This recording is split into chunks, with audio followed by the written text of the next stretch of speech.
आजच्या परिपाठांतर्गत विषय वाचन घेऊन येत आहे कल्याणताई। नमस्कार।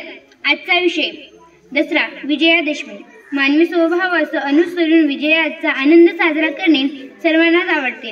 युद्धात असो व अन्य कोणत्याही बाबतीत असो, तेथे मिळवलेला विजय ही विजयवीरांसाठी अभिमानास्पद अशीच बाब असते। दुष्ट शक्तींवर मिळवलेल्या विजयाची प्रतीक म्हणून देशभर अश्विन शुद्ध दशमी रोजी दसरा म्हणजेच विजयादशमी हा सण उत्साहात साजरा होतो। नवरात्राची सांगता दसऱ्याच्या दिवशी होते। महाशक्तीने म्हणजेच दुर्गेने महिषासुराचा वध केला। त्याच्या अत्याचारातून मानवाची मुक्तता झाली।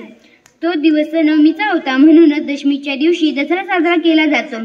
सार्वजनिक नवरात्र उत्सवाची सांगताही याच दिवशी होते। दसरा या सणाला रामाने रावणावर मिळवलेल्या विजयाची संदर्भ आहे। श्रवण नक्षत्रावर रामाने रावणाविरुद्ध युद्ध सुरू केले आणि राम विजयी झाला। रामायणाप्रमाणेच महाभारतामध्येही दसरा सणाबाबत एक आख्यायिका आहे। धन्यवाद।